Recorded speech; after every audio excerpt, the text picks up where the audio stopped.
Hey everybody, welcome to March's video Q&A where I answer the best travel questions of the month. Now I'm currently in LA on the West Coast book tour.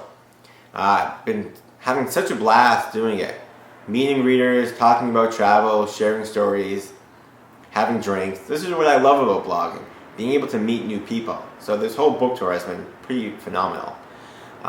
This month when I said, hey, submit a question, a lot of you submitted questions. And unfortunately, I can't get to all of them this month. But this month I want to do something different than the normal rapid fire response. I'm only going to answer one question because this question was asked by a lot of people and it's one that comes up often. And it's, what do you do about electronics and phones overseas? I carry 4 pieces of electronics with me. The video camera I'm using to film this, my camera, my computer, and my iPhone. That's 4. That's it. I have a simple point and click camera. For my computer, I have a MacBook Pro, and that's because I do a lot of blogging, a lot of video, and I need the extra computing power. You know, photos, videos, they take up a lot of memory. So I wanted something really powerful. For most of you, if you just need something to check email, watch a video, download some songs, and maybe update your blog a little bit, I recommend a cheap computer. A netbook, it is small, it is light, it's only like $400, $500, maybe even cheaper these days. You don't really need a heavy-duty computer if you're not doing a lot of heavy video and blogging. When it comes to the phone, I have an unlocked iPhone. I have Verizon, it's a US carrier. Because they don't use SIM cards overseas, they unlock your phone. That's a policy that has recently changed, and iPhones, as well as most phones, are locked in America. If you're overseas, a lot better. Most iPhones and Androids and Galaxies, they all come unlocked. Now, if you're in America, there's really not much you can do.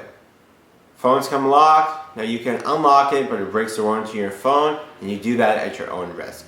An option is when you land overseas, buy a cheap phone. I used to carry this really cheap Nokia around. It was only like cost me like 20 bucks.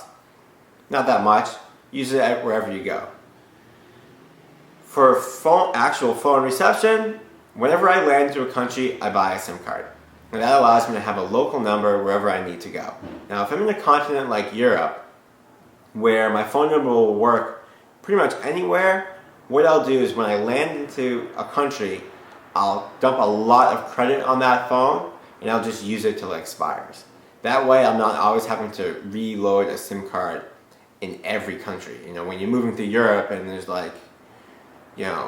50 countries, it can be kind of a hassle.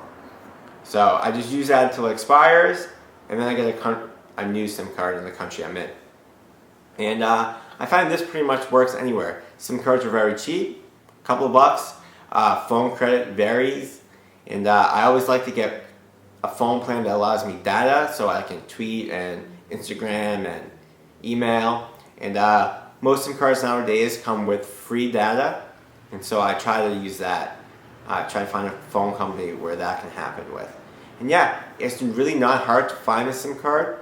A lot of airports will sell them, so right when you land you can get one there. Or just ask your hostel or hotel where the nearest phone store is and walk in, say, hi, I'd like a prepaid SIM card for my phone, and they will take care of it. I usually have them activated too because activation occurs in the local language and I only know a couple, so it doesn't work.